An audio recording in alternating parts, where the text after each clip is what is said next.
Good morning, everyone, and welcome to the session of the Government Operations and Fiscal Policy Committee. We are glad to be joined this morning by our Vice President, Councilmember Balcom.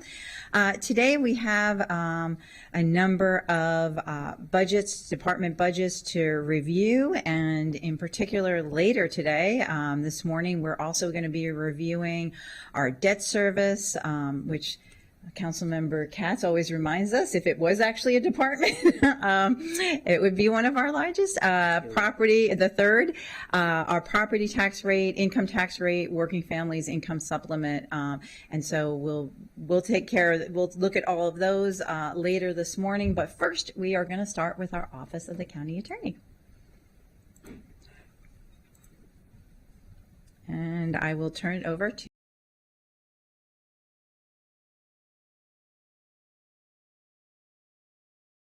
The executive is recommending an increase of $581,250, or 5.4% from the previously approved budget.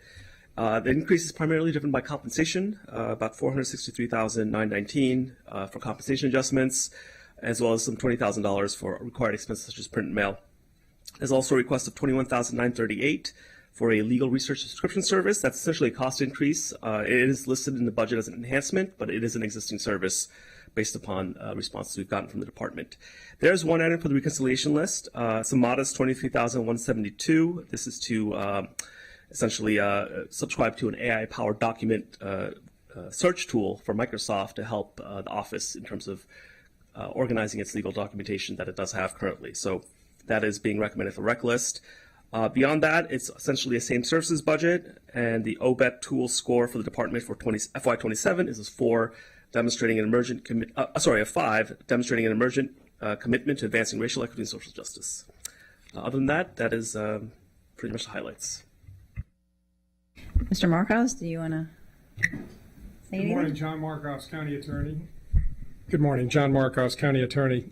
Thank you, council members, for entertaining the budget this morning. Our continued partnership is the #1 goal of the County Attorney's Office. I think we're doing a fabulous job with that and trying to support all the council efforts to protect our community, make it a safe place. With respect to the budget, pretty much is just continued use.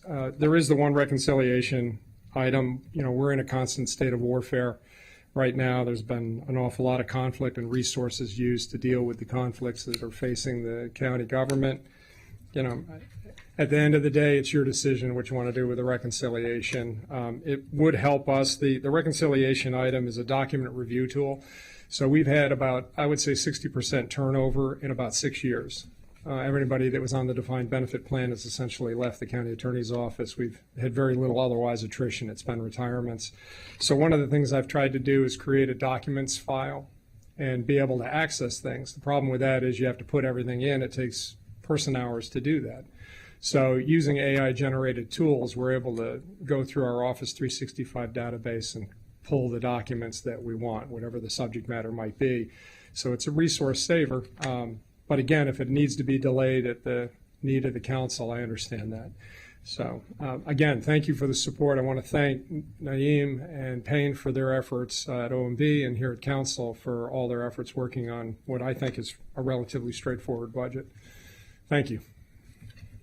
Thank you. And Mr. Marcos, if you could just speak to the work of the department on its OBET analysis and I think particularly for this committee, when we see a 5, we're interested in what work is being done. An emergent commitment is, there's a commitment there, but we'd like to see what are some concrete things that you all are working on in the county attorney's office. So I take umbrage with the 5. I never understood it. We've had this discussion at GO Committee before. I don't understand why we get scored at 5. We're an internal-facing organization that supports all the efforts of council and the executive branch and all of the departments. So I think we should be getting a top score in that regard. With respect to internal components, that office is now more diverse than it has ever been in the history of the county attorney's office. I'm the 8th county attorney. I've hired more women, people of color, and all backgrounds, faiths, etc. So I have an extraordinarily diverse department out of the 80 FTEs that we have, about 52 FTEs for lawyers and 30 in staff. And so we're an extraordinarily diverse county attorney's office. I think we're at 60-40 women to men, and as I said, very diverse compared to any other law office in the state. On the outward facing, we support DHCA, we support DEP and DPS in their efforts to deal with violations that affect people in our community.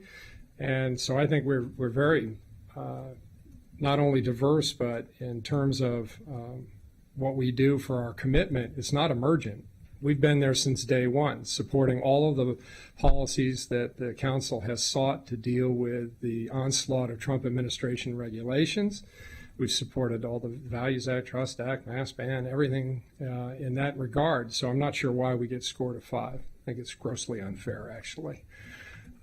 So that said, if there's any other questions about what we do in terms of supporting the county, let me know.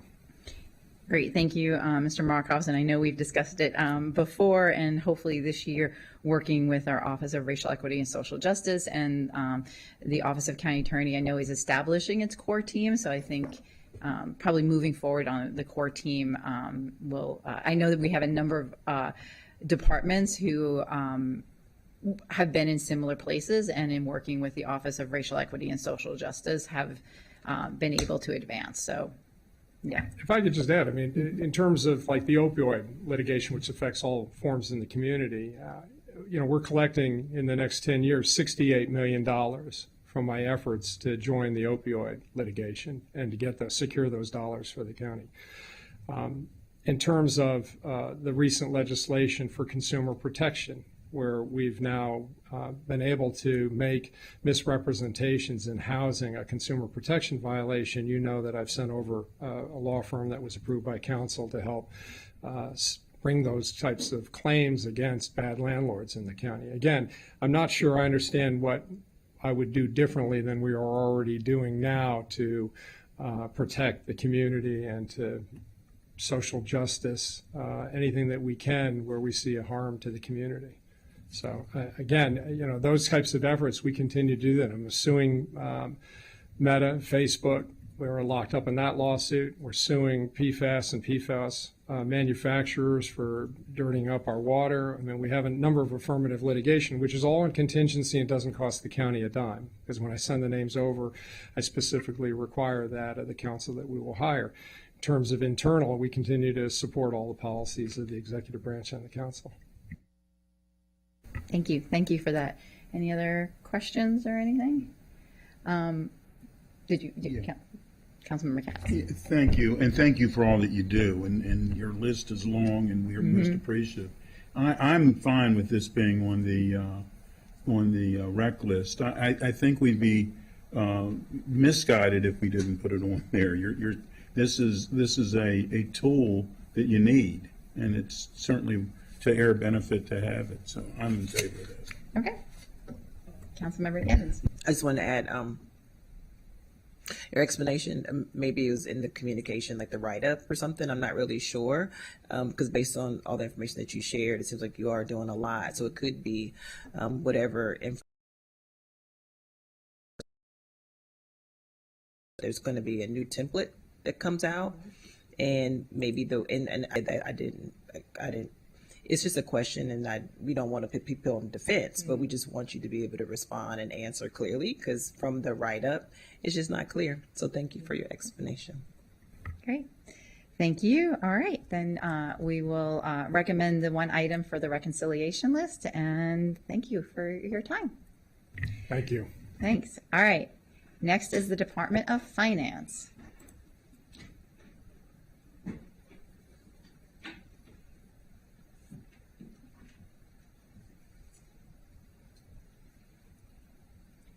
And I think we're actually covering items 2 through 4 on this. So we'll do Department of Finance, the Risk Management NDA, and State Property Tax Services NDA. All right, I'll turn it over to our council staff to walk it through the packet. Good morning. As the chair mentioned, this staff report covers agenda items 2, 3, and 4. Number 2 being the Department of Finance. The county executive recommends an increase of just over $1.6 million or 1.17% from the FY26 approved operating budget for the Department of Finance, with the exception of the executive's recommendation to add special tax district implementation and administration, which will be discussed later in the packet. The rest of the budget represents same services budget, and so no items are required to be added to the reconciliation list for the Department of Finance. For the risk management non-departmental account, or NDA, the executive recommends an increase of just over $2.4 million or 9.8% from the FY26 approved operating budget. And for the state property tax services NDA, the executive recommends just over $1.2 million in increases or 20.1% for that NDA. For the Department of Finance, the executive's Office of Racial Equity and Social Justice issued an operating budget equity tool analysis for the Department of Finance, which is detailed in more detail on page 3. The Department of Finance has been issued a commitment level rating of 5, indicating that the department demonstrates an emergent commitment to advancing racial equity and social justice. The full statement outlined here details some recommendations from ORESJ to the Department of Finance, including finalizing a racial equity vision statement and expanding core team activities. And at the top of page 4, the Department of Finance noted that they are in the process of implementing many of those recommendations, including fine-tuning a drafted racial equity vision statement and participating in training and enrichment opportunities through the Office of Human Resources, as well as ORESJ. On page 4, going into some of the specific recommendations in the executive's budget for the Department of Finance, as mentioned, the council president's budget approach recommends deferring consideration of the executive's recommended special tax district until after the budget, and thus removing all recommended adds to the budget associated with the special tax district implementation and administration from the budget until consideration has occurred later this year. So council staff recommends removal of those associated items totaling $230,265 or 3 FTEs.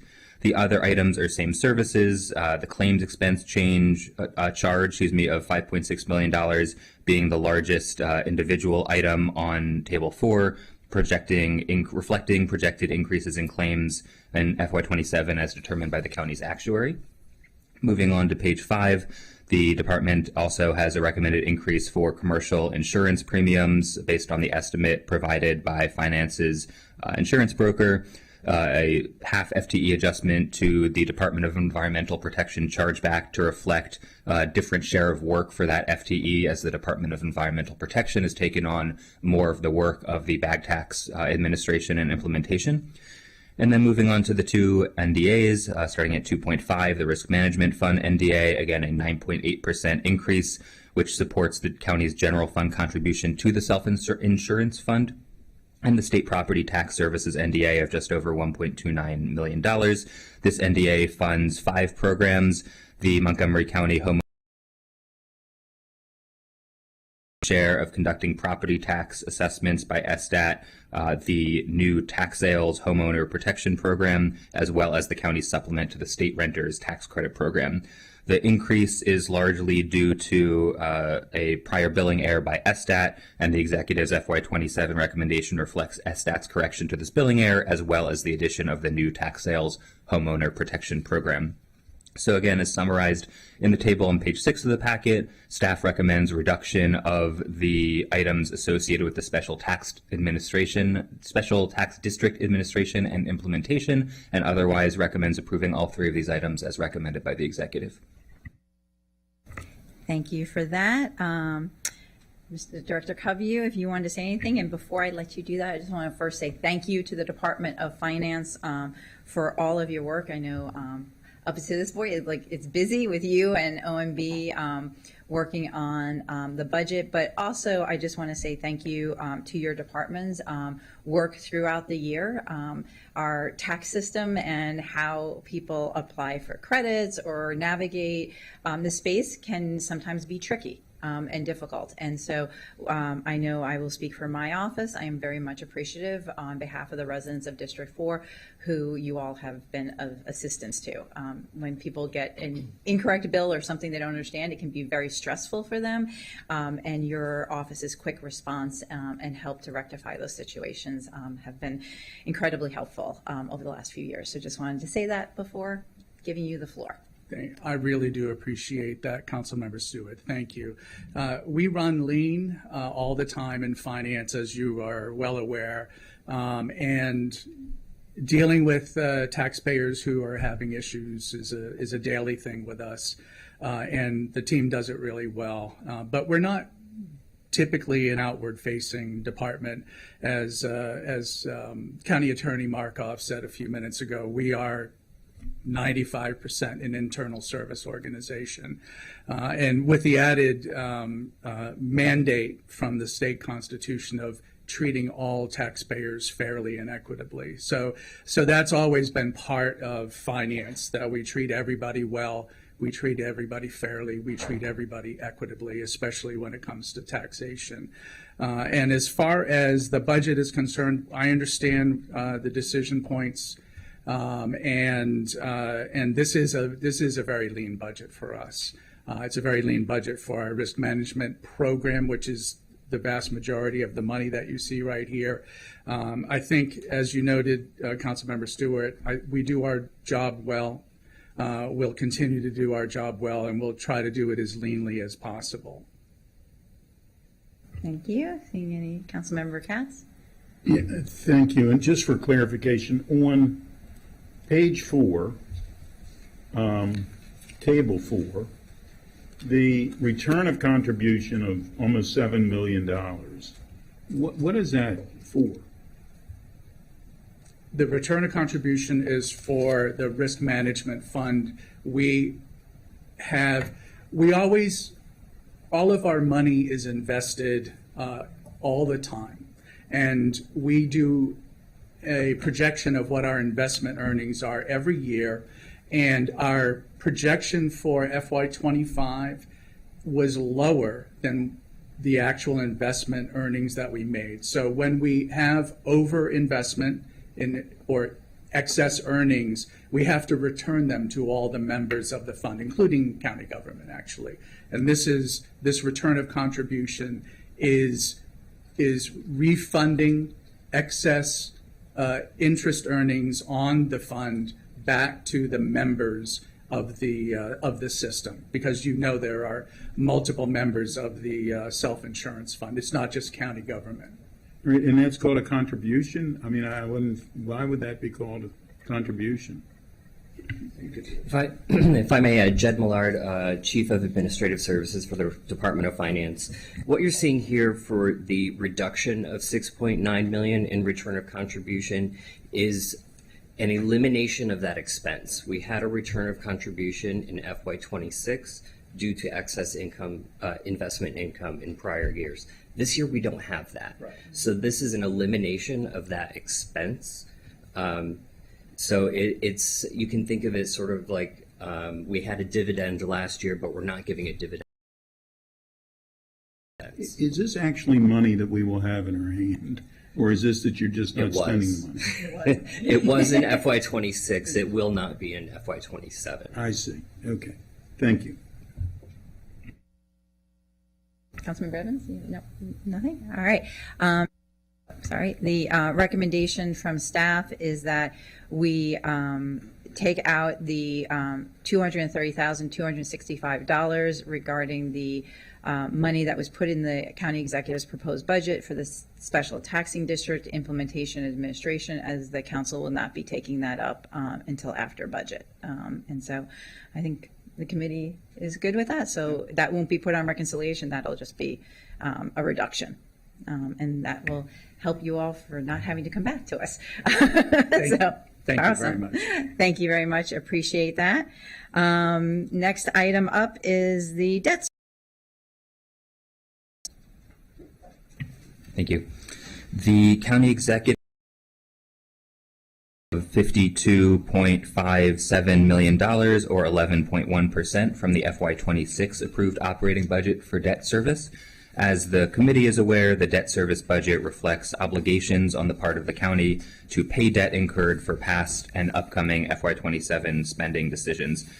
The debt service budget comprises the annual debt service obligation of all outstanding general obligation, or GO, bond issues, long and short-term lease payments, other long-term debt, and projections of certain related expenditures, including cost of issuance. The recommended appropriation for FY27 reflects, again, the past spending decisions of the county. In FY27, tax-supported debt service expenditures represent 6.6% of the total recommended FY27 tax-supported budget. The executive's recommended expenditures, again, increase the budget by 11.11% from FY26. Expenditures related to the debt service for the county's GO bonds, including both principal and interest payments, account for 82% of all recommended debt service expenditures. The executive's recommended expenditures do include some assumptions outlined at the top of page 3 of the staff report, which include an FY27 GO bond issue of $340 million. Council staff notes that this assumption is different than the council-approved SAG limit of $300 million. If the council approves a budget at the $300 million GO bond value, this would reduce FY27 debt service expenditures by $1 million. And then moving on to the bottom of page 3 of the staff report, there is also some reflection in the difference of total debt outstanding between the executive issuances and the council-approved SAG levels. With the executive's assumptions, total debt outstanding is projected to increase by 9.11% by FY32, whereas under the council-approved SAG scenario, total debt outstanding is projected to increase by 0.7% by FY32. OMB and Finance also issued council staff a chart which was shared with committee members reflecting the difference annually from FY27 to FY32 in anticipated expenditures on GO bond debt service. Again, as noted, that starts as a delta of $1 million in FY27, so that's what the council is considering as far as the operating budget goes. But that the cumulative effects of that go up to $32 million in difference by FY32, and an aggregate of just over $90 million in difference between the executive's recommended level of GO bond issuance and the council SAG level over the 6-year period. So that is another point of consideration for the council. Moving on to some notes about the other expenditure items on page 5. Long-term lease expenditures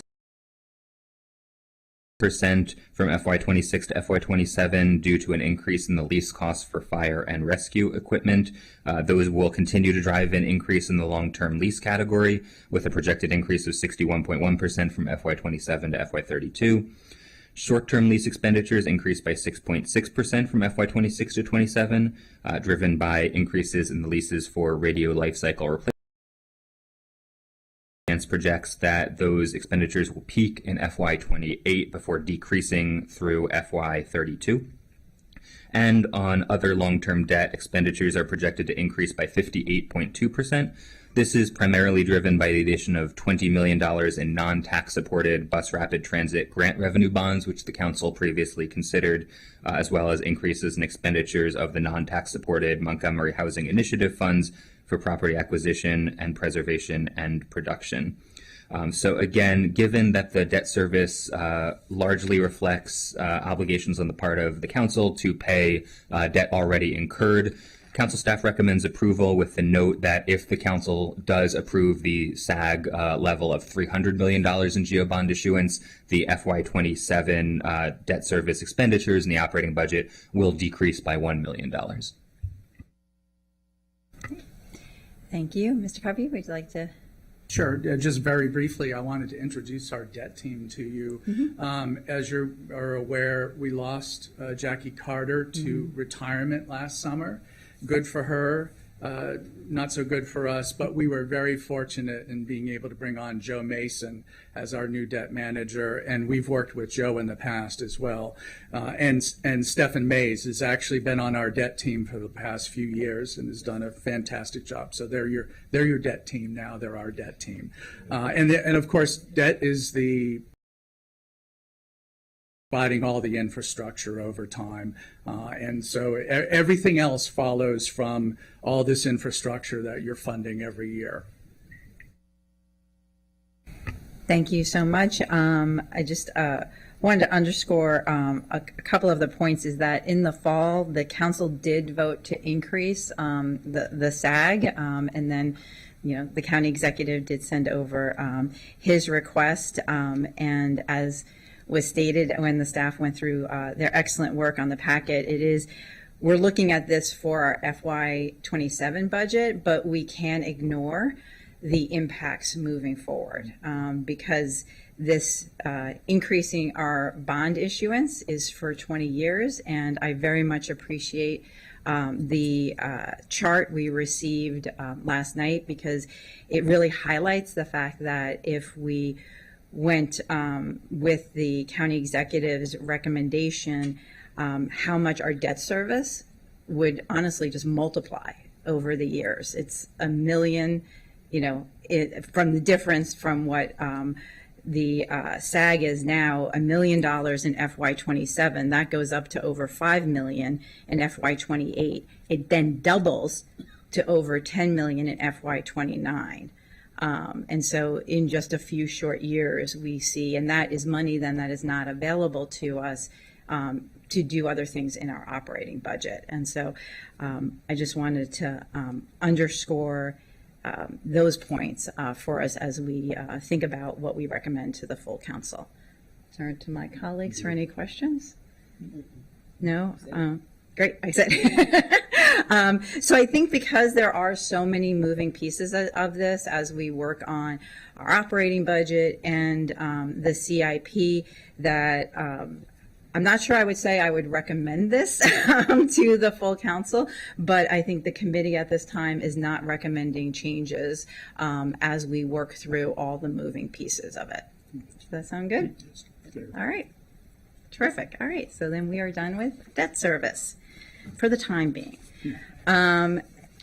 Thank you very much. All right. Our next items that we're going to take all together because as we've said before, this is a bit of a puzzle, putting together a budget and looking at what has been proposed by the county executive, and I'm glad to see we were joined by the council president, and what has been proposed in the memo she has sent to us, looking at our property tax rate, the income tax offset credit, our income tax rate, and the working families income supplement. All of these things are interrelated. And the rest of this morning, doing a deep dive into what are all these people and who benefits from them and what changes would impact different residents in our community. Lots of times when we have intent of looking at different pieces so that we can balance our budget, we need to step back and make sure we understand what all those impacts are going to be on our residents, particularly as we know, we are facing an affordability crisis, and we want to do as much as we possibly can to fund our social safety net programs. And at the same time, we need to make sure we're not making changes in any of our tax structure or programs that might actually end up negatively impacting people that, at the end of the day, residents we want to help. So I'm going to turn it over to our staff to unpack all of this for us, and then after that we can ask questions throughout, and then we'll leave all the decisions on all these points until after we've gone through all the pieces. Okay, great. Thank you, Chair Stewart. Good morning, GO, our Government Operations and Fiscal Policy Committee. Good morning to the Council President and Council Vice President. We also want to extend our thanks to our colleagues in Finance and OMB, who we always work collaboratively together. to be able to do these not only presentations but to unpack this for the council. And so Ms.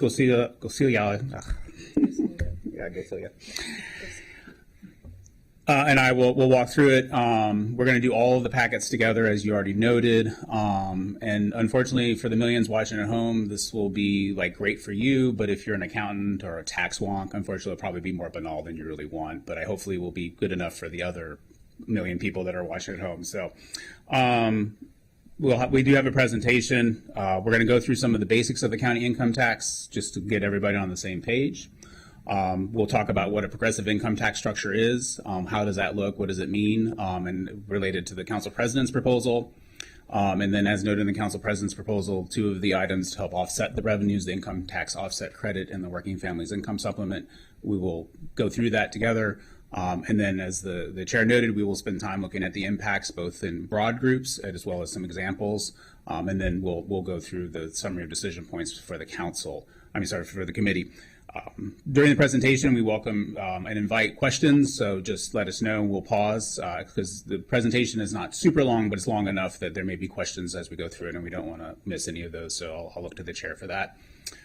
All right, so moving on to the basics of county income tax. So the first thing to say is that whether you're using a tax filing software, an accountant, or anything, you have one file that you file with the state. This both for the county and the state. It all goes through one file, and so you file your state taxes for income taxes, and it includes the county's portion. That also means that any individual that gets that has to make a payment because they haven't withheld enough tax that year, they make that one payment to the state, as well as if they get a refund, whether through the earned income tax credit or just a refund in general because they withheld too much, they get one check from the state. And so most residents probably, unless they really want to dig into their tax files, probably don't always really associate how much is the state, how much is the counties. That all happens on the back end of the comptroller. And so how does the county get its money back? Well, the state sends the county distributions each year for the income tax they collect for all Maryland counties. And as noted in the packet, it goes in much more detail than I'll do here.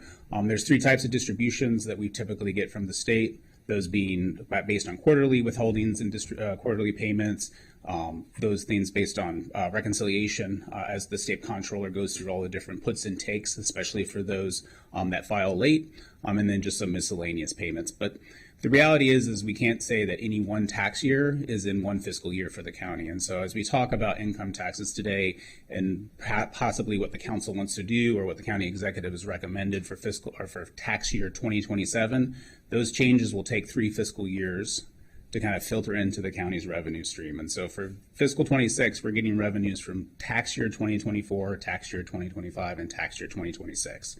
A bulk of it is the tax year 2025 because that's when everyone's reconciling their payments, their with refunds and all of that as we filed in April. But again, just to really clearly state that the finance does really great work in their modeling to help put all those pieces together, but decisions today will take a few years to filter through into terms of how that will impact the county revenues. And then as we get into getting ready to talk a little bit about the progressive income tax structure, right now we have a flat income tax, and that was actually required by the state. The state didn't allow progressivity or tax brackets for the longest time. The maximum rate was 3.2% for a while. The county went to that about 2003, 2002. And so everybody pays 3.2% on every taxable dollar they report to the county. Whether you earn $1 or whether you report $10 million in taxable income, everybody pays 3.2%.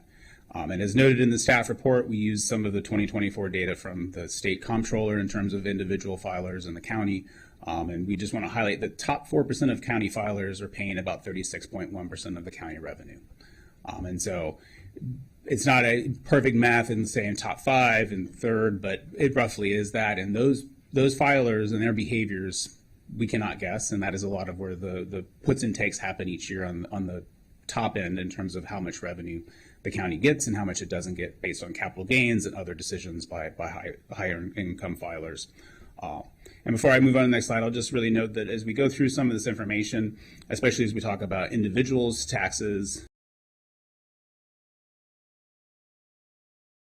a lot of great correlation between all of that, as well as just, again, a lot of the state data on income taxes based on filers. And so most households are probably filing one If they're married or living together, they may be filing in one file. But for some of our high income earners, like they may choose to file separately, and they would be two files. And so it's hard to say that it's always a one for the filer in the household. All right, so let's talk about some of the limitations the state puts on the counties when it comes to filing taxes. I'm sorry, for the income tax rate. Different than last year, most years the county can only prospectively set new tax rates. And so the earliest we can set new income tax rates is January 1st, 2027 for tax year 2027.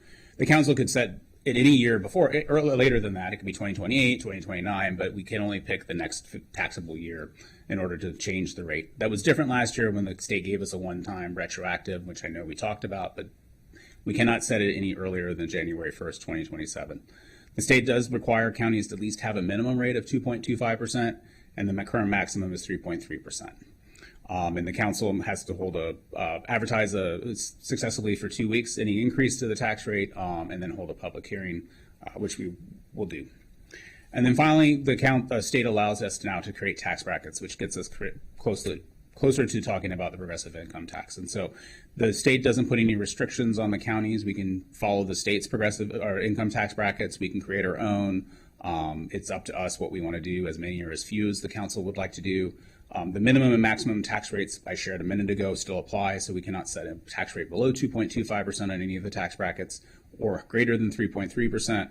And ultimately, the state does also restrict counties. We cannot set a lower tax bracket for those who earn higher income. So you couldn't say that anyone over 500,000 has a 2.5% income tax while everyone else has 3.3, because that would be the opposite of a progressive income tax structure. So we wanted to show a little bit about, illustrate a little bit how kind of income taxes work for the county. And so this chart is meant to show like someone's continuum of taxable income, both as an individual and as a corporate for the whole county for all of our dollars. And so currently we're set at 3.2%. Everybody pays 3.2% whether you file $1 or you file $10 million. And so that blue area underneath the graph line is the revenue we get from all of our tax filers. And so that is right now like all the money we receive by 3.2%. What the county executive is recommending is that he wants to go to 3.3%. And so that yellow bar is the additional revenue that we will get by going to 3.3% on all filers. It estimates to about $70 million once the full phase-in kicks in around fiscal 29. It's only $24.4 million in 27 because we're only going to collect a half a year of taxes next year. But that illustrates kind of how the flat tax works, both in revenue and for individuals. A progressive income tax structure steps up. And so depending on where you file, how great your taxes are, taxable income is, the further you move down that continuum, the higher the tax rate will be applied to the income that is greater than that point. And so if you file less than $50,000, as the council president has noted, that would be a 2.5% rate. And then your next 100,000 would be 2.8, and so forth and so on. And it's not where you end on the tax bracket, it is where you go through those tax brackets marginally as you move up. And so every filer in the county under this structure would pay less taxes on the first 50,000, less taxes on the next 100,000, same tax rate on the 100 to 300,000, and anything over 300,000 would be taxed at the maximum of 3.3%. What that means is this red section is the revenue that we are losing. This is revenue we used to get, but we would no longer receive under this progressive income tax structure. The yellow bar represents the additional revenue we get, but that rate of 3.3% is not great enough to balance out the loss of revenue on the low end. And so those two do not equal. And so ultimately, as we'll see in a minute, a progressive income tax structure means we will not make as much revenue in the county as we used to under the flat rate because there's too much area under that flat rate that we are losing by going to a progressive structure. So the council president in her memo on April 17th proposed these 4 tax brackets. As I noted, we can create any tax brackets. These are the ones proposed. And as requested and also noted in the packet, there's an alternative version of doing the 3.3% at 150,000 taxable income and greater, and we'll talk about that in a minute. But this is a progressive income tax structure. And as I just noted, because if you do that, you lose revenue. And so these are the estimates from finance under that progressive income tax structure for fiscal 27, 28, and 29. And so similar to the county executive's proposal to increase tax rates, we don't see the full amount of that benefit until fiscal 29. Under the proposed progressive income tax structure, we do not see the full loss of revenues until we get to about fiscal 29. And so, as with anything in the income taxes, things can change, but I think it's fair to say that under the progressive income tax structure, we're looking at about $190 to $200 million deficit in terms of the revenues compared to just holding flat at 3.2% like we have. And as we'll note in a minute, that's why the council president proposed some programs that are connected to income taxes to target that deficit. But that is just the reality of a progressive income tax structure. And I think, again, council staff has said that a couple of times, but they think when people say we can do a progressive income tax structure, it's easy, it's not that hard. The answer is it is easy to come up with tax brackets. It is harder to find the money to fill the hole without a significantly higher marginal tax rate on the income for higher earners than what we have available to us right now. So how will this work if adopted, regardless of the puts and takes on the other options of the programs? Effectively, every resident will pay less than the first $150,000 of taxable income than what they currently pay. Those who earn less than $150,000 will pay a lower effective tax rate than 3.2%, and those over $300,000 will pay eventually a higher marginal tax rate than the 3.2%, depending on how much income they report. The likely reality is none of them are going to see this as a refund, and when they file their taxes, it will come out as they do as withholdings, as their employers calculate their withholdings based on new rates. And so it'll be additional money into the pockets of residents each paycheck, depending on how much it is. It'll be little to a lot, but it will not likely, it may come out in a refund or an extra tax payment needed at the end of the tax year when you file your taxes, but most of them will see it paycheck to paycheck. And as we'll talk in a minute, and the reality of this whole structure, and we have over 1.1 million people, and usually when the council is looking at budgets, we're talking, other than property taxes, we're talking about programs for 20,000, 50,000, sometimes 500 people, sometimes 5 people. This is a broad-based change to the tax structure for the county, so we're talking about a change for all 1.1 million people in terms of how income will work, and it's a broad-based change for how the county would approach income taxes in general. And so there would not be any need to apply for a program. It's just simply would happen as you file your taxes, and it would scale with each resident and household as their income grows, as opposed to having to phase into a program or remain eligible for a program, similar to how we do some of our other programs. So as I'll pause there because we're about to get into the 2 programs that the council president has noted in order to offset the revenues. Or the loss in revenues. So I just had one point of clarification I think is important as we're talking about the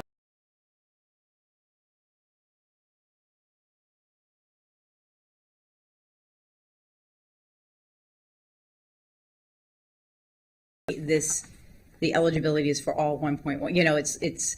There are residents, and I know we'll get to this, but I just wanted to clarify that point that not all of our residents pay income taxes, and some of them who don't pay income taxes do receive benefits. So just to make that one point of clarification as we move into, because I think as we're moving into these other programs, that's important to keep in mind. Excellent point, and I'll just note that on page 3 of the packet, the number of non-taxable returns in 2024 was 94,827. So to the chair's point, yes, there are certain individuals and households that do not pay any income tax because they report none, or at least they reported none in 2024. That grouping, that cohort may change year to year based on filing. But great. Okay, before we get to ITAC, I think Council Vice President Balcom had a question. Yes, can you clarify the statement that the first $150,000 for any taxpayer will pay a lower rate? What rate is that if in this scenario? It would be in this scenario, it would be the first 50,000 would be taxed at 2.5%. The next 100,000 would be taxed at 2.8%. Okay, great, thanks. You're welcome. All right, so moving on to the income tax offset credit. This is a longstanding tax credit that the county has had. It was part of a state tax package when they increased to 3.2% for counties to help offset any money over 2.6% that the counties receive through this tax. The county has never fully offset the money we receive over 2.6%. I think the estimate would be in the income tax offset credit would need to be set in the low 2000s in order to fully offset all revenue. But again, the intent was to say, hey, we're increasing the tax rate for counties because they would like to have a higher income tax rate to increase their local revenues. But that means that residents will pay more as well on top of also their state taxes. And so this was a way to balance some of that out. In terms of eligibility, it's only for owner-occupied units. So you have to have your primary residence in the county. And as of 2022, you also need to have filed for the homestead tax credit. Prior to that, the county's finance department did their best to ensure everyone that was eligible for it received it. And there was no additional filing. State law changed that now requires the homestead tax credit, a separate tax credit that we're not going to get into today on state in order to get the income tax offset credit. And so as noted in the staff packet, about 59,000 homes lost the ITOC in 2022 because of this, likely because of the state requirement. And so at the current number of homes that we estimate that are receiving the ITOC in 2027 is about 202,000. In terms of demographics, as noted in the Office of Legislative Oversight report that recently came out on tax credits in the county, we don't collect any demographic data on our tax credits. And so the best we can do is look at the U.S. Census as of 2024. We know that most of the owner-occupied units, about 55%, are white, with the remaining racial groups making up of the same, about equal percentages across the group as with the rest of our demographics. And with that, I'll turn it over to Monty to go through the Working Family Income Supplement. Sure, thank you. So for some background about the Working Families Income Supplement, it benefit low-income working families in Montgomery County. Income supplement is generally based on an individual's ability to qualify for the federal EITC, and some residents could qualify for the county WIFIS, even if they don't qualify for the federal EITC. For example, these are residents that file with an individual taxpayer identification number, or an ITIN, and they would qualify for the WIFIS. So these filers must also claim the state EITC credit in order to receive the county match. Montgomery County is one of the few local jurisdictions in the county, or in the country, that offers a supplement to the state EITC. The current county WIFIS is a 56% match of the state EITC for eligible county residents, and it's been at this level since FY24. And the total combined county and state match is 78% of the federal EITC. In terms of demographics, those who receive the Working Families Income Supplement are lower income and tend to identify as either Black or Latino. And just as a bit of a reference, the county executive has recommended a $4.8 million increase to the Working Families Income Supplement, and that amount encompasses two separate budget changes, one being a match percent increase and the other being an increase for actual state billing, but those budget items will be discussed a little bit later in this presentation. And I'll toss it back to Mr. Smith. Thanks, Ms. Casalia. So now we'll get into how the council president's approach would impact different cohorts. The reason we went through the income tax offset credit and the Working Family Income Supplement is, as noted in her memo, those are connected specifically to the income tax. And so in order to offset the negative revenues from the progressive income tax structure, the council would need to identify where that money is coming from in order to balance the budget. So for households reporting less than 50,000, and as noted by the GO chair, this would also include households that report no income. Like this would be 50% of all the filers in 2024 that have less than 50,000 income. As noted in the state's filing, only 75.8% of these do not receive the state EITC. Predominantly, most of the people that receive the state EITC are those that don't file income taxes. And so that is a large portion of this group. We would assume predominantly these are our renters in the county, but there may be a few homeowners on fixed income that are less than that. So assuming you filed for taxes and that previously, and also you filed up to 50,000, the maximum tax break you would receive under this, excluding the EITC refund, would be $350 under the 2.5% compared to the 3.2%. In a minute, we'll get into some puts and takes if you do get the EITC versus not. So the next group would be the households reporting between 50,000 to 150,000. And according to, again, state data, this is about a third of all county filers in 2024. Based on the eligibility for the earned income tax credit refund, there's very few, if any, actual filers that would meet that criteria in this cohort. As noted in the staff report, like there is likely an unknown percentage of homeowners in this group. It's hard to know because, again, we don't have connecting data for our aggregate income or for households' income and whether or not they own a home.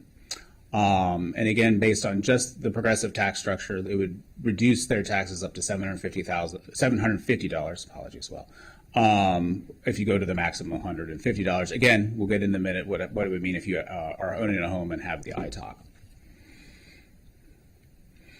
For households reporting, should be more than 150,000 to 300,000. This is 15% of our county filers.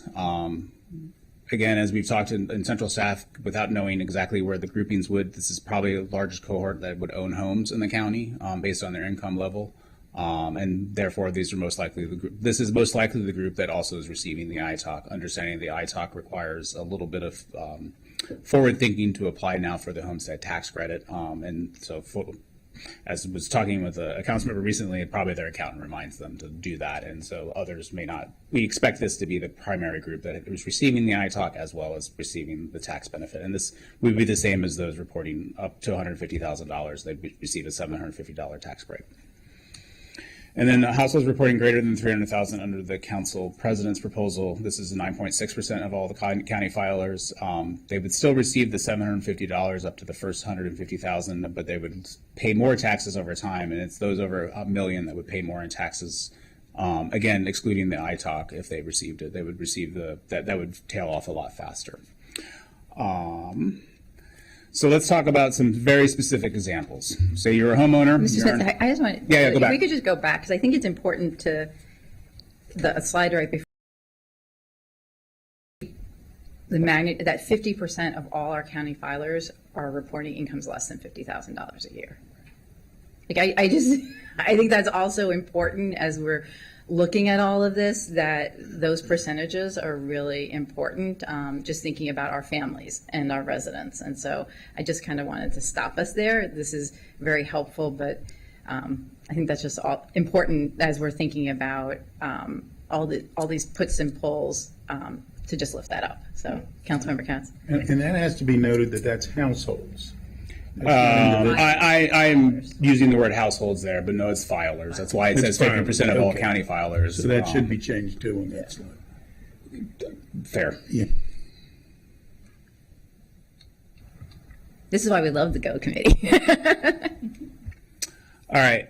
So using some very specific examples under the council president's proposal and the county executive's recommended budget, if you're a homeowner earning $150,000 and you have a home at the median sales price of $645,000 and you receive the ITOC, under the county executive's proposal, you'll pay an additional $150 on your taxes in tax year 2027.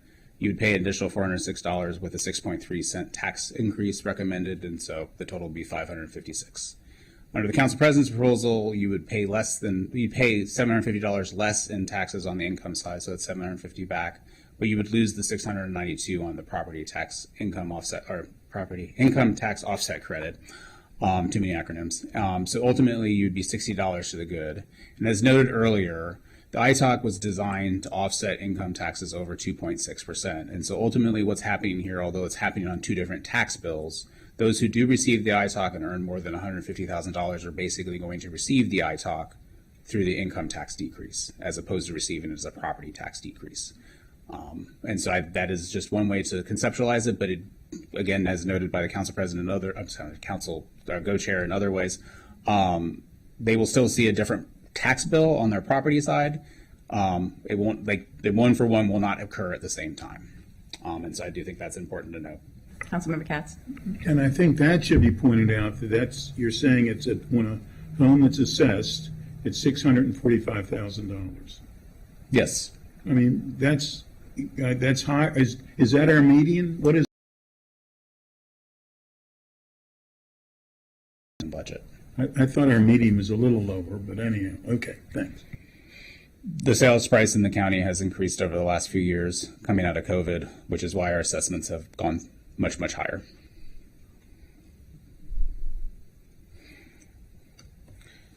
Using the exact same person, but this time they don't receive the ITOC. I won't go through this in detail, but we wanted to keep it a one-for-one rather than moving too many variables. So this is just looking how the ITOC changes it for those that file here. They ultimately would, since they don't receive the ITOC under the council president's proposal, they would receive an income tax reduction of $750, and the county executive's proposal would remain the same. So looking at the lower income, as an example, we have a renter earning $35,000 but does not currently receive WIFIS or the Working Family Income Supplement. They would pay $35 more on taxable income under the county executive's proposal, and then they would receive a $245 tax break on the council president's proposal. And as noted earlier, this also includes those who report no taxable income. But it's roughly 75% of those under $50,000 don't receive the state earned income tax credit refund currently. And then the last one, for renter earning $35,000 and receiving the Working Family Income Supplement, based on the average Working Family Income Supplement that finance shares, of course, that changes based on the actual refund, but using that average, they would not benefit under the council president's proposal compared to the other residents that we've used here as examples. And that is the end of that before we get to committee decision points. So I welcome conversation around the various points here before we start walking through the committee decision points.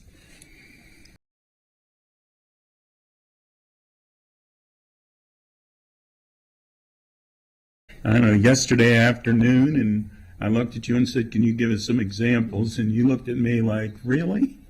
But you came up with them, and it's very helpful to me because it simplifies, in my mind, not that this is simple, but it simplifies what someone could be or would not be facing. Mm-hmm. And that's been my concern all along. And I know we're going to get deeper into the conversation, but I've been really mixed, very concerned on this, because in one breath we're taking something, in another breath we always said you could have done this, but most people didn't. And so those examples really bring it home to me. So I thank you. Mm-hmm. Okay. Councilmember Evans. Sure. I thank you all as well. I'm very visual, and I think it helps anybody, as you stated, the millions that are watching, to see it laid out. And then I want to go back to what Chair Stewart pointed out earlier in one of the slides, where 50% of the filers earn $50,000 or less. And so I know that I am really inclined to stick with us helping our families that aren't earning as much or have no income at all. WFIS, the Working Families Income. I forgot what the S means, but supplement, right? We have so many acronyms.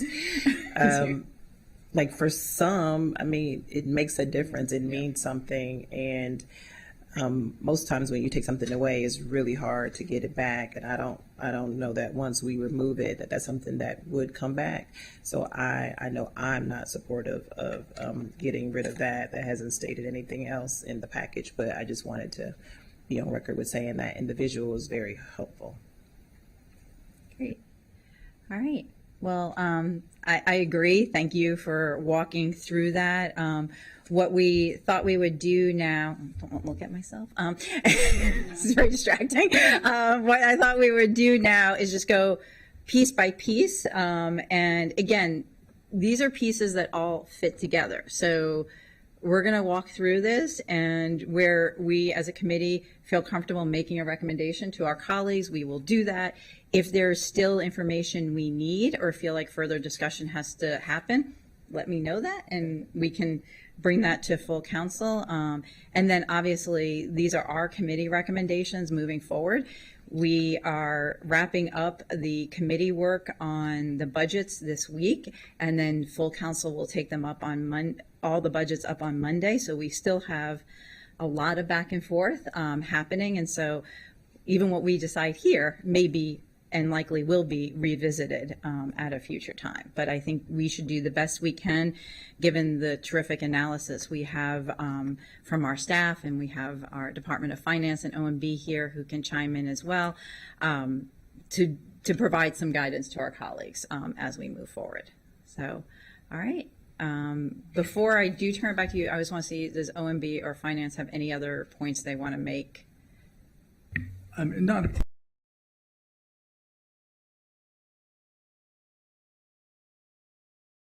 I've seen. When I look at things, I like to base them, and baseline is what the law is today. So you might, I don't want to ask you to ask for more work from your staff, but I would be interested in seeing, yeah. For me, I'd like to see how these things compared to where we are today, at 3.2% with a working families income supplement and an ITOC.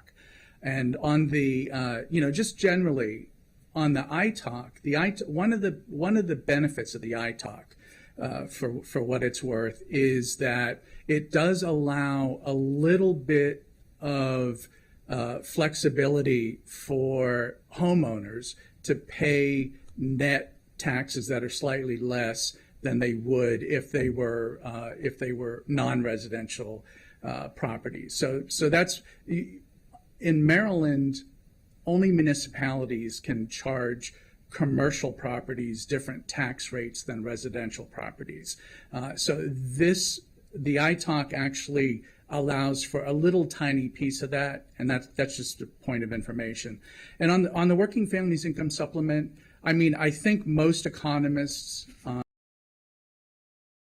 it is the single most effective program for assisting the working families that are lower income, and I would just leave it at that. It is an incredibly effective program at the federal, at the state, and at the very limited number of local levels that do this. There's only a few counties and cities in the country that do this.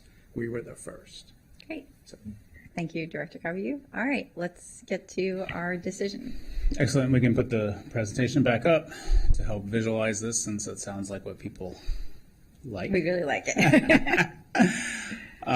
So the first decision point is actually property taxes, which we didn't talk much about today, but it is in packet number 6. I'll just quickly note, and we talked about it a lot during the council overview of the budget. So the executive is recommending a 6.3 cent tax increase for the Montgomery County Public Schools supplemental rate. It equals about $164.4 million in the fiscal 27 budget. As usual, the council must advertise certain things about increasing the rate. That's all been done. And so ultimately the council can choose to support the executive's rate up to the 6.3 cents, which would change nothing in terms of the budget conversation. If you choose not to support the executive's increase, all of it, we would need to find $164.4 million in reductions from the increases in the budget in order to balance that out. And as noted here, about every cent is $26.1 million. And so there's a continuum here that is available to the council in terms of what rate they want to set. But I realize we did not do a lot of that in the presentation given what we needed to discuss, but that is a decision point before the committee today, as it usually is at this time of year. Great. Well, given how much conversation there's been on the property tax proposal over since the county executive sent this over to us, unless I hear otherwise from my colleagues, I think we could take a position on this one today. But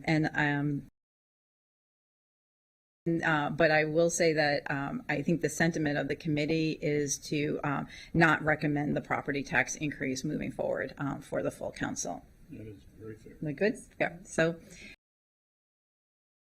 we will note that on the tracking sheet for the purposes of the council's consideration, what that means. All right, and now we move on to the income tax proposals. A increase to the maximum 3.3% for all taxable income, similar to the property tax increase that would have no change to the actual budget resources. And then the only other options that were available in the packet, at least, but multiple we can talk more about is that obviously we do not support the council does not support the county executive's proposed tax increase and just wants to remain at 3.2% for everyone, status quo. That would reduce resources by $24.4 million in the budget. And that is where we get to, when we did the overview, the $189 million total dollars in tax increases that the council would need to reduce the increases by in the budget in order to balance it. Under the council president's proposed progressive tax structure, just as itself by standalone, you would need $93.2 million in resources to balance it. That's the county executive's 24.4 plus the delta we had in the table earlier. And then in the alternative one that was also presented, just to give a variation flavor of the different ways to do progressive income tax structure, which would start taxing everyone that earns $150,000 or more at 3.3%. I'm sorry, the taxable income at $150,000 or more. That would need slightly fewer resources reduction because it raises a little bit more revenue, and that would be 89.3. So, and then as noted by the co-chair, if there's desire to look at different variations of all of that, staff can work with finance and work those numbers out, and we can bring them back to the council. But these are all the ones that we had prepared prior to this in terms of what is available today. Great. Well, I'll jump in here and say that I do not support the county executive's proposal on income taxes. I am hopeful that this is the year we can move towards a progressive structure. A reduction in resources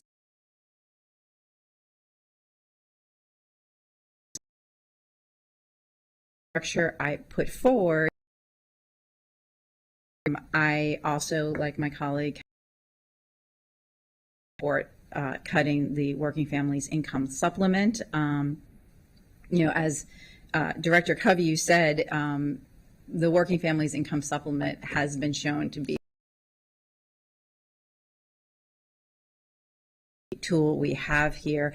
In addition to that, our matching of what the state does particularly help folks who are not filing for income taxes, and people who have, as was stated, ITIN numbers. And so we are actually helping a population that is very much under attack right now, particularly our immigrant population. And it would concern me, given all that is happening, that we would be taking away that resource at this moment. And so again, all these things kind of like come together. And so that is why I was looking at, is there a way of tweaking a bit the council president's progressive structure so that we could,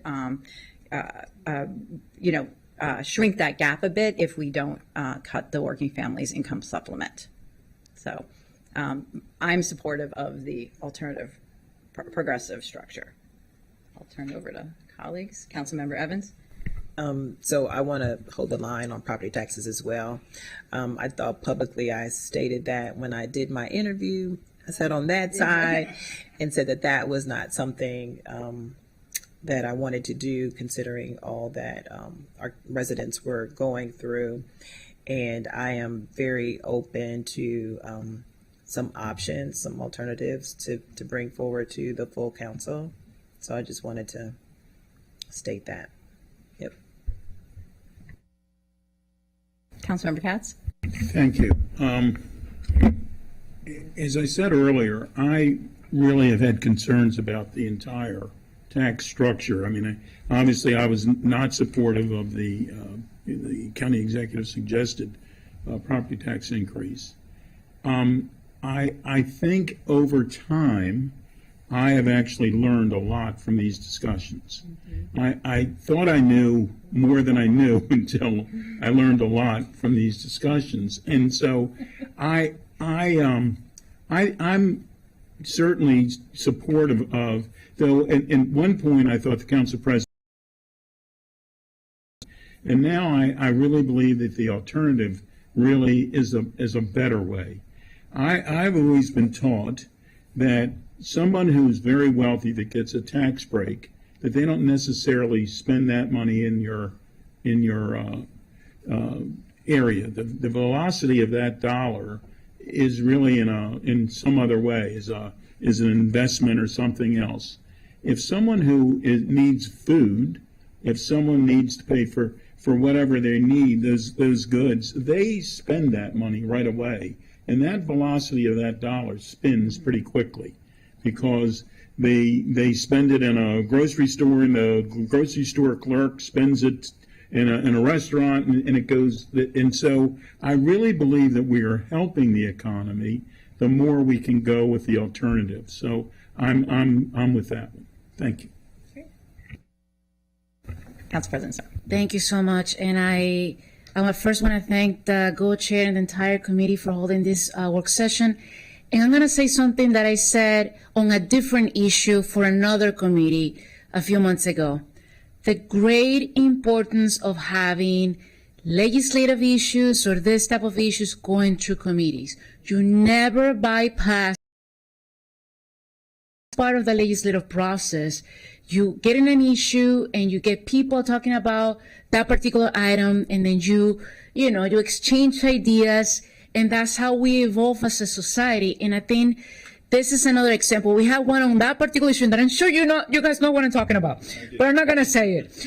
But this is another example. And what I have said from the very beginning, and I put in the memo, we're going to put everything on the table, and we're going to push the envelope, and we're going to work on this together. So I knew that obviously whatever I put forward is not going to remain intact because that's part of the process. And I'm grateful again to be part of this county council with people who truly care, because each of us, and this is a perfect example, if you didn't care, you would just say yes or no without any discussion. And that's not what's happening here. So with that, I'm just happy that we're moving forward with the progressive income tax structure. And right now I'm going to say I fully support, because it looks at least 2 votes, that we are to move. Three, even better. Full support with the new, with the changes that the committee has proposed. And I think that's the way forward. So I just want to officially say that here, and I will repeat it in full council, but I want to thank you so much for looking into this. No, but thank you. But thank each other, because we're moving forward together as the way it should be. That's all. Thank you. Council Vice President Balcom. Yes, thank you. I do support the alternative structure. I think that it's really minimal change for people making a very significant amount of money. So it's not, and I'm doing the math, and if my math is different than Mr. Smith's math, he always wins. Because I will interrupt. I do not always win. Please, okay. Please. So we'll talk I've got a little bit of a difference, but it really does. We're talking about people who make over $800,000. That it roughly. Correct. Under the alternative proposal, all things separate, not just looking at the income tax proposal, it would be about $900,000, where the break even of the tax reduction would be offset by the increase in taxes. And so, so we're I don't think we're talking about anybody in this room, but I think it's I think it's a way to introduce this concept, and it's not going to have an effect on the vast majority of residents in Montgomery County. Councilmember Evans. Yes, let me go back on record and make sure I was clear in supporting the alternative progressive structure. Thank you. I was just saying it was a different option from what was provided. That's all. Great. All right. So I think in terms of income tax proposals, the committee's recommendation is for the alternative progressive structure to go to full council for consideration. Great. And based on Council Vice President Balcom's note, we'll double check with her on the math in case there's anything related to these numbers.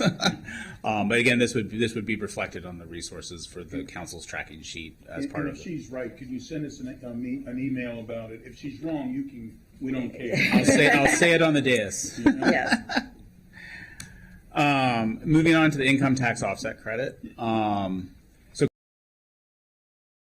Has proposed the same rate as our tax credit as last year, which is $692 for each eligible property, and that the council approves this, I should note, by resolution every year.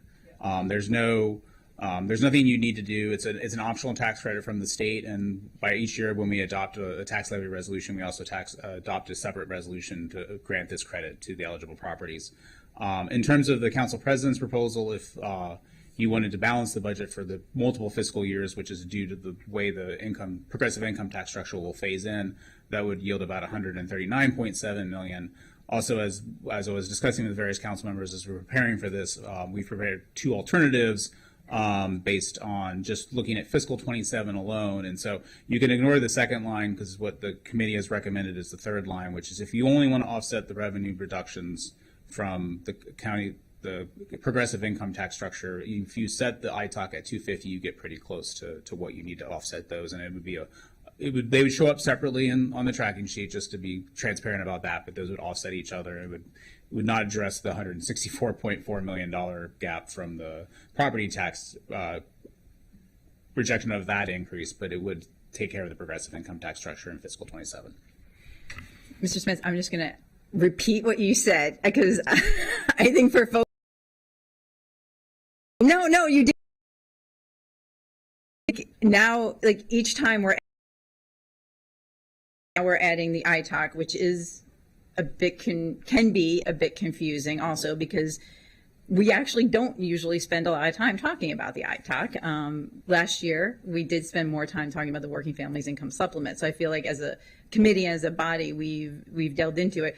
The ITOC, we've just usually moved on. So since we had selected the alternative progressive structure, and that would leave us with a delta of $89.3 million. If we wanted to not completely get rid of the ITOC for FY27, but to do it gradually, we could set that at $250 instead of the $692, and that would basically wash out the impact of doing the loss of revenue from doing. Yes, as long as my math checks out with Council Right. Vice President. We'll double check that.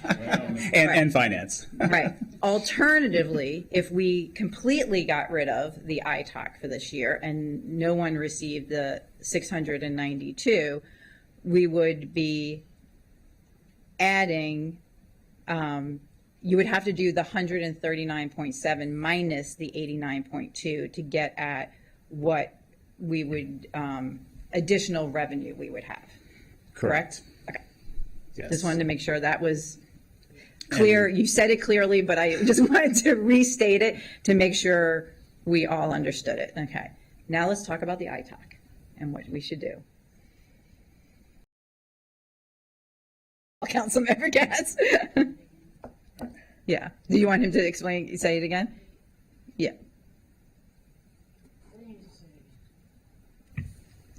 Sure. So again, taking a couple steps back, the ITOC property tax credit that each eligible property gets, if you're owner occupied unit, you have a file of the homestead tax credit on file at the state.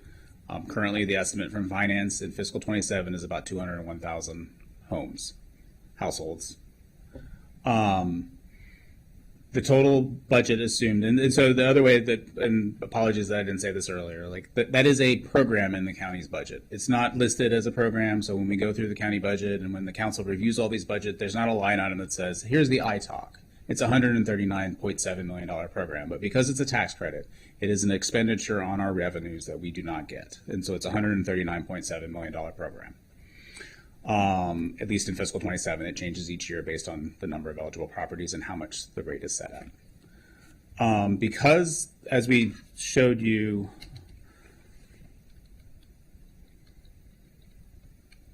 there's this is the council president's proposal, but it's roughly the same as the alternative proposal. In fiscal 27, there's a $70 million fiscal gap to be made up. In fiscal 28, it grows because the progressive income tax structure takes a couple years to get rolling. And so the council president's proposal was to not just address it in the 1 year, but to address it over multiple years. And so the 139.7 for the full, elimination of the ITOC is meant to address kind of a 2-year fiscal problem. It doesn't address the 3-year, 4-year, 5-year fiscal thing as we kind of work this into the system. And so, as the council president noted in her memo, that there would be remaining resources under like elimination of that to get ready for how this would phase in, and that she had recommended putting some of that into reserves, and et cetera. I will note that if the committee chooses to eliminate it to zero, there will be about $50 million in additional resources. That would be one time, and council staff will just note that again, it'll be one time. And it should not be used to balance the fiscal 27 budget, because the larger hit is coming in 28 as the progressive income tax structure comes in. So that's just, again, the mechanics of why this is on the table, why we're talking about it. But in terms of what the council needs to think about for the ITOC, if right now the recommendation for the county and the committee can consider using the ITOC because it's related to income taxes to offset the revenues that you're losing under the progressive income tax structure. Alternatively, we could do nothing with it and find a different program or areas to balance the budget, but that makes less sense considering there's few programs that are this size that are related to income taxes. And so I apologize. I'll get us back to the slide we were on, but I thought this might be helpful to see the 3-year fiscal. I think that is very helpful, and I think also just reminding us as we're talking about the different property tax credits and other things that this is based on home ownership in the county, and so our renters do not receive this, and so that's just adding that context as well. Yes, Councilmember Balcom. Just clarifying in terms of the one-time money, that would be anything that we do. That would be 139, so the 139 would be one time? Correct, because it would only apply to this fiscal year, because next fiscal year we'll start with a budget of $0 on that, which you would have to add back to it if you wanted to change it. Okay, thanks. Any other thoughts or questions? And this could be, Councilmember Balcom. Yeah, you can go in. Yeah, thanks. I think this is, it's such an important question. And when I first looked at it, I've gone 360 degrees in the past 24 hours on this topic, right? I said the velocity. Yeah. When I first looked at it, I was comparing the ITOC with the property tax offset, right? And so if we're not doing a property tax, and we're getting rid of the ITOC, the cutoff there was around $1 million property, right? And that was the comparative property tax, the impact on the property tax. But when we bring in the progressive income tax, it's a little bit fuzzy. I think owner-occupied is an important distinction because renters aren't getting this ITOC. And your statistic early on about the percentage of renters versus homeowners, I think, is really critical.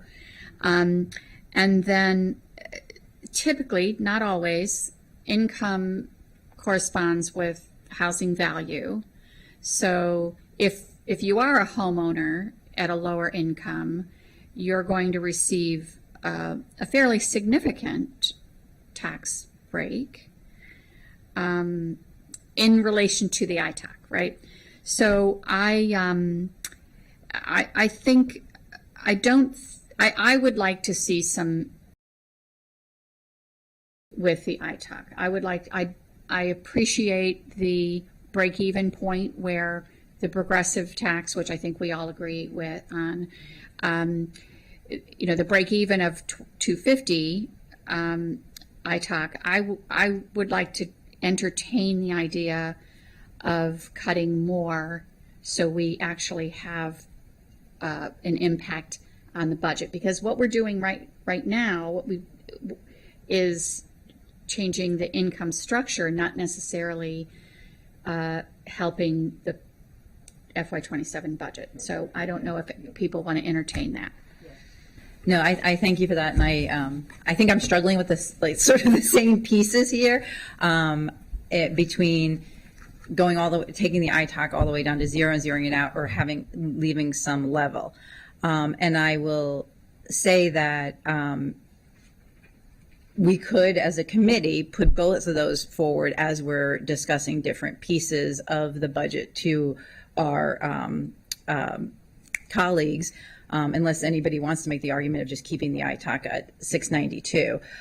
If we all are sort of in the 0 to 250 range, we could recommend that.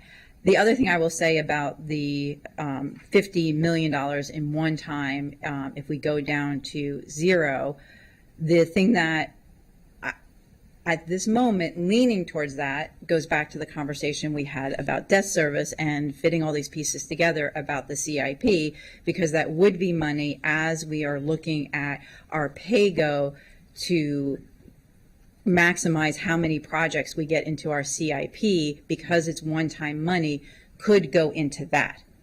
And so we can say, as we see the needs in our schools, HVAC and other things, that by taking ITAC down to zero, that would allow us then to put more money into that. So I would like that flexibility moving forward as a recommendation to our colleagues, to say that this committee considered the ITAC at zero or 250, understanding that we may have $50 million in one-time funds to use for other things. And if my colleagues felt comfortable saying this committee also just wanted to emphasize that one-time funds and consider it as we're looking at pay-go for our CIP. So that's the proposal I would throw out to my colleagues.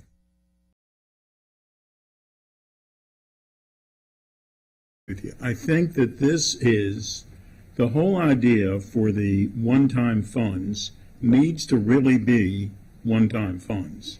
This business of we can reach into our reserves and we're going to pay for lunch with it, we can't do that. And that's a huge problem and has been all along. And this committee, from several years back, when we started reducing the debt, that gave more money, and people jumped up and down, but it gave more money for the operating.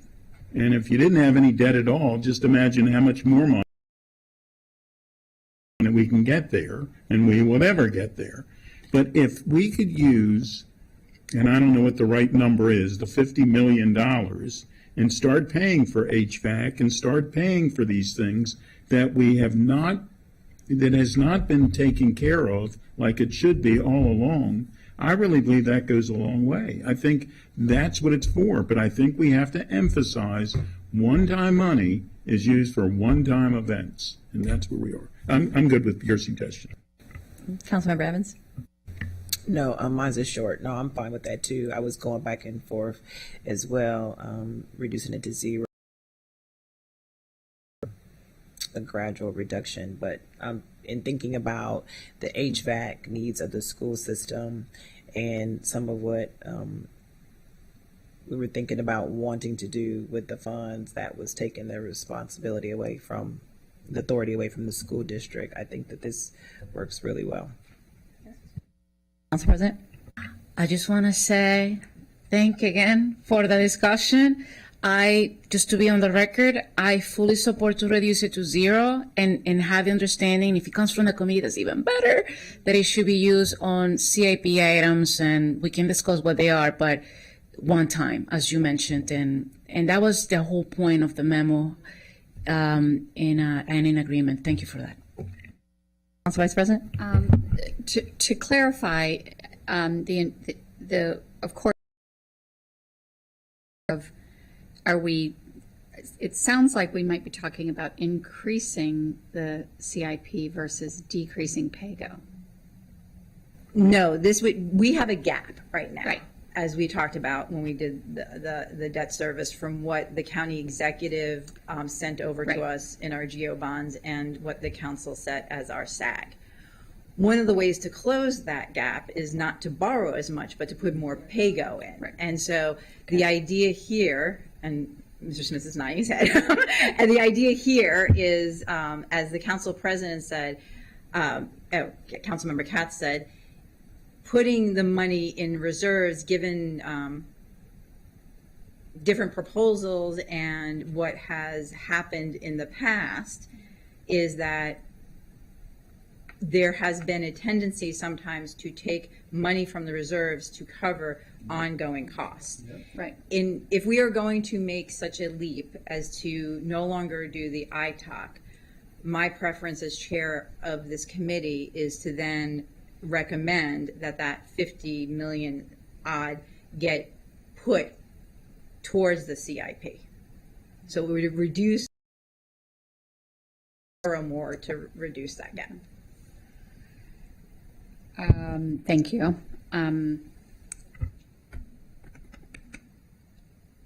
I need to think more on that. You need to decide today because you're not on the committee.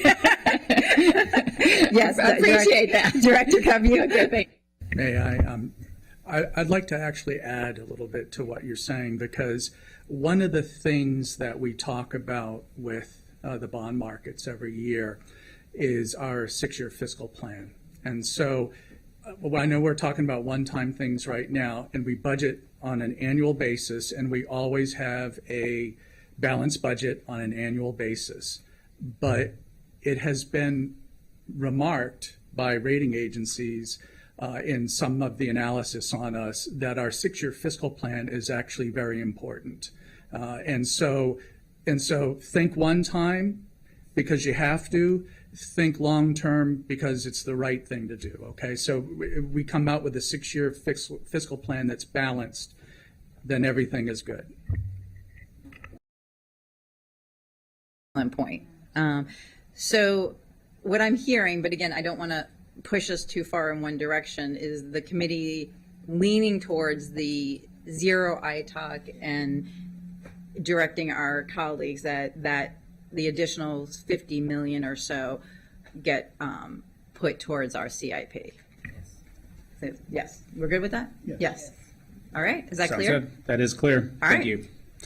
Now I'll turn to Ms. Gusalia to talk about the working family income supplement.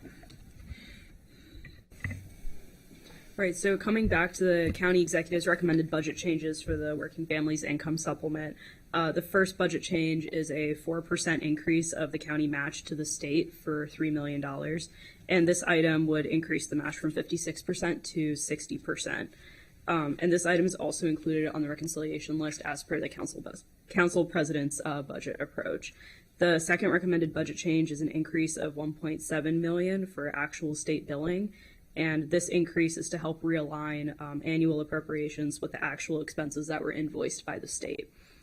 The council president also detailed a proposal to reduce the WIFIS match to 0% to offset fiscal impacts from a progressive tax structure. And so if the committee were to adopt this proposal, it would add back $33 million to the budget. Then I turn back. Great. I think given the conversation we have, the committee is not looking to eliminate the Working Families Income Supplement. And I do just want to say thank you to the cash campaign and all the residents and organizations who did provide some very helpful background on the Working Family Supplement and the excellent packet. And I think also I just want to credit our staff because we did dig into this quite a bit last year. And so I think it really prepared us for this year. And I also want to thank our comptroller, Brooke Lehrman, who has really made expanding awareness and enrollment in these programs as one of her core efforts. And so I think we can move forward on that. And I think given that we've moved towards the progressive income tax and not doing the county executive's recommendation, we will not take up his recommendation on changing our match on that. Is that good with us? You're saying keep it as it is. Keep it as it is this year.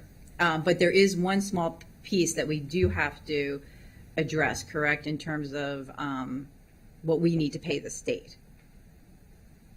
money that is, right? There is, You're seeing head shaking. yeah. That's already assumed in the budget. That's already assumed in the But budget. just So to no, clarify, so sorry. Nope, Excuse you're me. good. Just to clarify, so what the committee is opting for is to not increase the match by 4%, and so Correct. to keep it at the steady 56%. correct. Okay. Okay. Right. Thank you. And then what's assumed in the budget that we don't really have to deal with is the 1.7 that goes to operating because the state operates this for us. So, good. All right. I think, Yes, I believe those are all the decision points, and just not only for the committee, but for the millions watching at home. Based on the current agenda items at full council, the property tax rate will be a discussion at the full council on Monday next week, the 4th. Due to the fact that the property tax rate and the ITOC are the same packet, the cover page will reflect the committee's decision on just the property tax rate. The income tax offset credit, the working family income supplement, and income tax rate will be later in the week as a full discussion for the council. So just to let you all know where those will be seen. great. Terrific. I just want to thank you to our staff for an outstanding job. I really thinking about how to present these data today. Thank you to Finance and OMB for being here. Thank you to the Council President and Council Vice President for joining us today, and to my colleagues, thank you for all of your work. And with that, we are adjourned. Thank you. For yours.